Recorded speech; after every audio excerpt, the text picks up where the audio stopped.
Hi, everyone. Um, okay.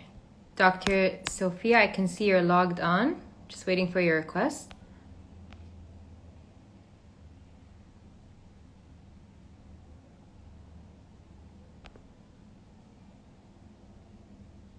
Okay.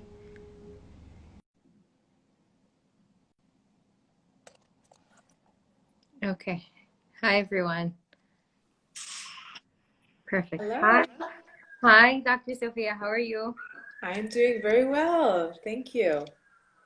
It's nice to finally connect with you. Yes, definitely. So, hi, everyone, and thank you all for joining. Um, Just wanted to start by introducing myself. My name is Alroudhan. I'm the psychologist at Fawzia Sultan Healthcare Network. And today I'm joined with Dr. Sophia Naam, also a psychologist with us at Fawzia. And we're going to be talking about the stressors of dealing with COVID and the pandemic, especially because there's a lot of constant changes happening and people are experiencing stress constantly, and it's causing a lot of people to struggle with it. And towards the end, we're also going to be talking about a support group that Dr. Sophia is going to be introducing. So please stay tuned. I'm sure you can introduce it some more, and if you can go ahead and introduce yourself as well. Sure. Thank you so much for this time. My name is Dr. Sophia. I am a licensed psychologist. I specialize in working with children, adolescents, and adults to really empower them to masterfully live their lives that can be so complex these days. And I'm very fortunate to have received academic training and clinical training at some of the best schools in the US, the Harvard and Boston University medical schools. And I specialize in things like neuropsychology, trauma, and learning disorders, career issues. So yeah, I'm really happy to be here to talk to you all about um, the COVID pandemic at hand and some of the things that we can do to alleviate the stress. Yeah, so thank you again for joining. I'm sure your expertise is going to help a lot of people, including myself. So what we wanted to talk about was generally just the pandemic. I know everyone's been experiencing it and everyone's been struggling with it in their own ways. And when I say everyone, I mean like all the age groups, whether it's children, Yes. adults, even like elder adults. So stress can look differently depending on how people show it or how people can even experience it. And a lot of people can be experiencing stress because of many reasons. So I just wanted to see like what do you think that like how can stress look like in different people and Yeah. what may be causing the stress? Yes. So Sarah, yes, you're right. This pandemic has brought changes to all of us, no matter who we are, where we live. Um, Mhm. but it is important for us to know that stress doesn't always look the same in people, especially when it comes to different age groups. So we may see that in children, stress looks like in behavioral changes. They can have Mhm. mood swings, they can be acting out, um, trying to defy authority, sometimes bullying and lying. All of these behavioral changes can be part of it. They can have changes in sleep patterns, have nightmares, wet beds. They can also Mhm. complain of stomach aches, headaches, and trouble concentrating in their schoolwork. Some of them actually become more withdrawn. They want to spend more time alone. They might become clingy. Um, and so, Mhm. depending on the age range, we may see some different manifestations. And some of these we can see in adults as well. I have definitely seen a lot of people who have become more socially withdrawn. Mhm. They have trouble concentrating at work, and they have, trouble finding meaning in life, and therefore withdraw even more. Anxiety and depression can pick up as well for adults. Yeah. So Yes, there are some overlaps, but definitely some differences that we see. Yeah, and I think a lot of people experience it differently, which is why a lot of people can find it hard to even figure out that they're stressed.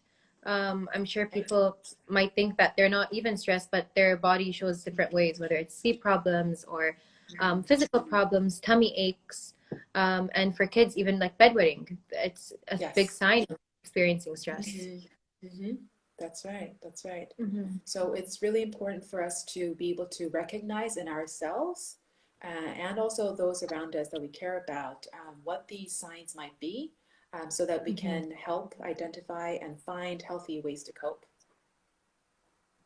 And I'm sure a lot of reasons may be causing the stress in people, but what do you think, based on your opinion and your observations, are like the main reasons people are being so stressed around COVID? Sure, sure. So there is this general sense of fear and uncertainty, that we have to be very careful in everything that we do. So even simple tasks as, going grocery shopping or going out for a walk, it's a complex operation all of a sudden. So there's a Yeah. lot more energy that we have to expend on a daily basis. There's also things like, quarantine, lockdown, which means that there's more isolation. Although it is very necessary, it does bring more isolation, loneliness, and less access to the kind of social support and stress relieving strategies we might have had before. Yeah. There's, of course, losses. We may have lost some people that we really care about. And there's the fear of losing significant people and relationships as well. So it really affects our sense of safety, sense of meaning, connectedness to the world. And I think that another piece, of course, is the loss in jobs. Many people have been impacted heavily because of this pandemic. Some industries were really hard hit. So there were loss of jobs, reduced income, and just financial struggles really add to the stress as well. Yeah, I hear that you're explaining that a lot of people have been experiencing a lot of uncertainty, and that's increased a lot of paranoia in a lot of people, whether or not I have it, whether or not I'm carrying it around. And again, like the loss of jobs, the just like the drastic changes a lot of people have been experiencing, and there's like a lack of safety, whether or not their job is going to be maintained within the next couple of months. Yes. So that, of course, is causing a lot of stress, and just thinking about it is stressful enough as well. That's right. So, And you mentioned paranoia and overthinking, and these are kind of natural ways in which our mind tries to gain control over a very kind of an uncontrolled, out of control situation. But I'm sure we'll move into this soon. But I kind of compare these natural responses as akin to our inflammation responses in the body. When we get a physical injury, our body tries to fix itself by, putting a lot of more blood and, causing the swelling. But as we all know, the swelling is counterproductive to healing and getting better.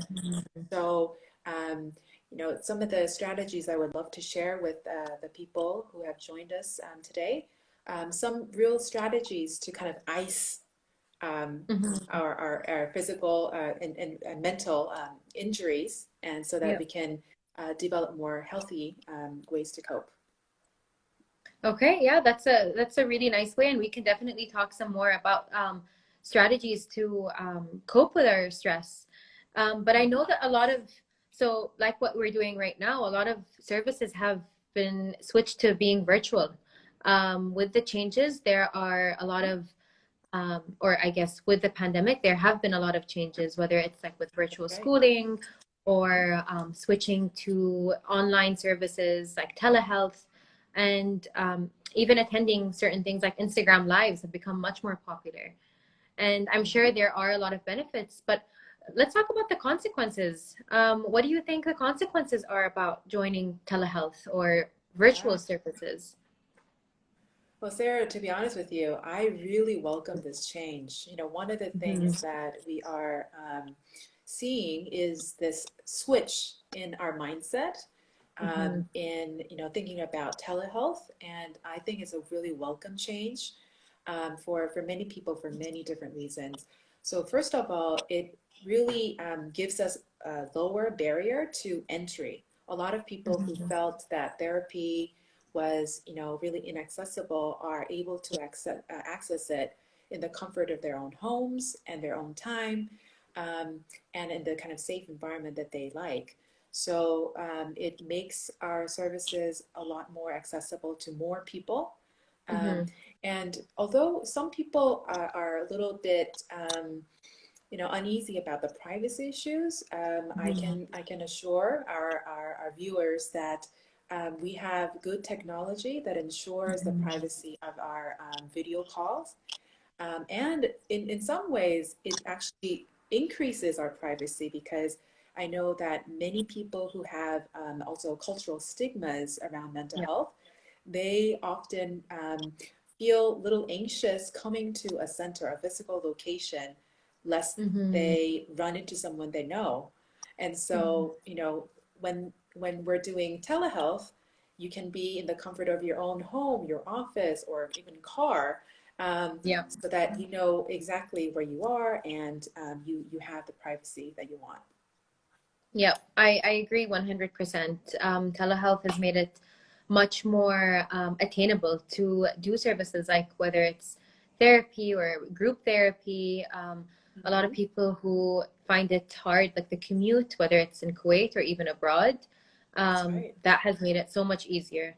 And connecting with people around the world has become much more efficient. And that's right. One like way of showing it is what we're doing right now. I know you're not in Kuwait right now. Right, that's right. I'm in Europe right now, but we're able to do this together, so it's amazing. Exactly. It really is amazing. And I guess that's one thing that a lot of people might be hesitant to try out, because it is telehealth and not knowing if it's going to be as effective as in life or in-person therapy. But I personally think it is as effective. What about you? What do you have? Are your thoughts any different? With you on that, Sarah. Yes, all of my clients have expressed, extremely good levels of satisfaction when we switched to online therapy, and our interactions have been virtually the same. And I think it even kind of made things more efficient for us, and we are streamlining our communication in more ways. So it's been great. Okay, I'm glad that you have the same experience as well. And I'm sure, like you mentioned, a lot of people have been experiencing difficult situations, whether it's losing a job or losing a family member, or even just experiencing that paranoia with the constant changes. And a lot of people have been experiencing stress. And I know you mentioned it's like an inflammation in the body. And there's a lot of strategies, I'm sure, that can reduce stress. And I would love to hear your input about that. Sure. Yeah, definitely. So first step is always to recognize that we are stressed, right? So the kind of signs of stress that we mentioned earlier, it could be some changes in your mood, changes in your behavior, your sleep patterns, eating patterns. Just note for any changes that you are experiencing, and really try to pay attention more to your body as well, because when we are going through stress, there are more kind of palpable signs that you may not have noticed before. So you may be carrying more stress and tension in your body, maybe in your shoulder area, your neck area, your stomach area, and just paying more attention to some of these signs can be the first step. And when we do recognize these signs, it is so important for us to take a moment to acknowledge them. And rather than trying to avoid them or to, deny them or, forget about them, it's important for us to actually lean in and pay attention. And taking a moment to actually think and talk to yourself, maybe even in a diary, voice recording, or with a friend or a therapist, talking and expressing those feelings, articulating them, putting words to them can be such a powerful thing that we can do, so that we can externalize some of the internal stress that we feel and be able to share it with others. And by sharing it, we can really feel like we're understood, we're not alone, we're in this together. And within that interaction, we can also pick up some new tips and new ways to think about the situation, to deal with the situation, and it can really help us grow more as people as well. Yeah. One more thing I would love to say is that I call it the psychological first aid. So when we go under stress, our body reacts in this fight or flight or freeze kind of response. So if your body is kind of in this fight response where it's kind of, you know, really gearing up for some kind of a moment, your blood pressure goes up, your heart is racing, and you know your thoughts are going at 100 kilometers per hour.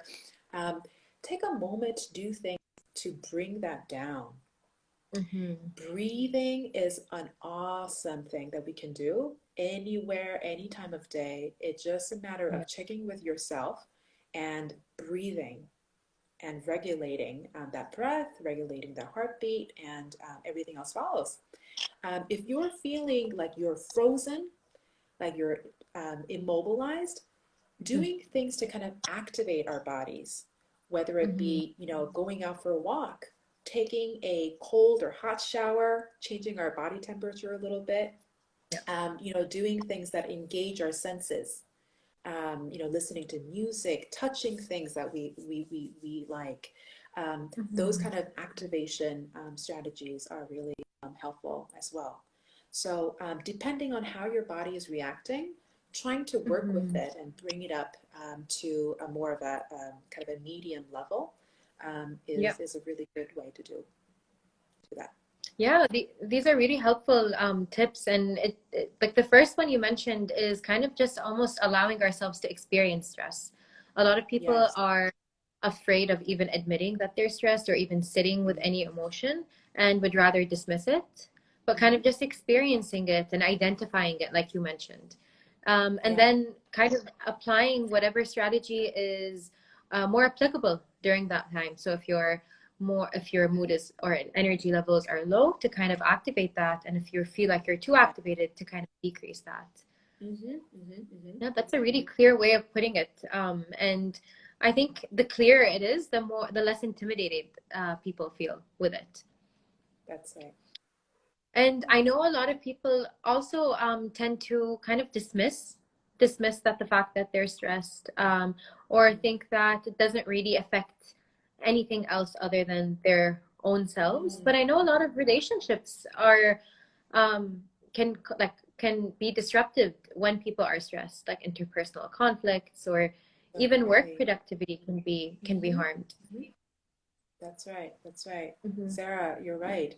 So when we dismiss and ignore our stress levels, what happens is that it just pops out and affects us in other ways that we don't expect. So, you know, it may disrupt our relationships. It may disrupt our work, and all areas of life that we may not have necessarily wanted them there, but it has a way of just popping out anyway. And there's another danger in leaving stress unaddressed, is that it becomes chronic.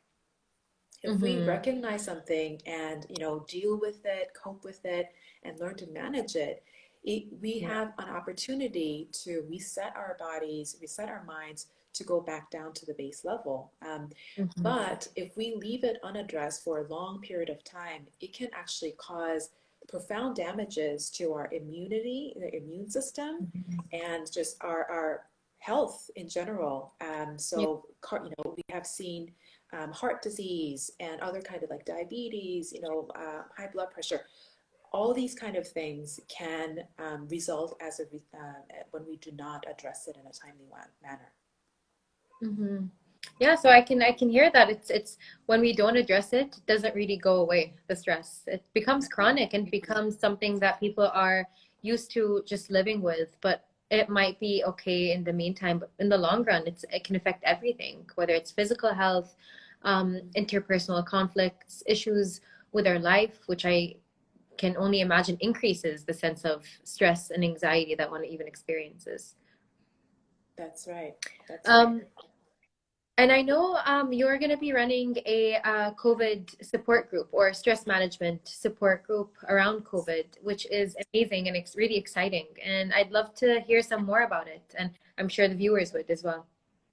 Yes, yes, yes. I am so excited to be offering the support group because I Mm-hmm. have run a few of these before and they were just magical.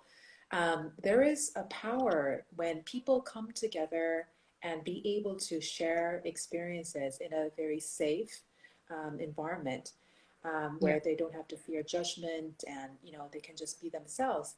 And it really allows us to understand that we really are not alone in this experience. Mm-hmm. And, by hearing other people talk about their experience, it actually brings some more awareness. Oh, I didn't think about that. I think I might be going through that too. Thank you Yeah. for mentioning that.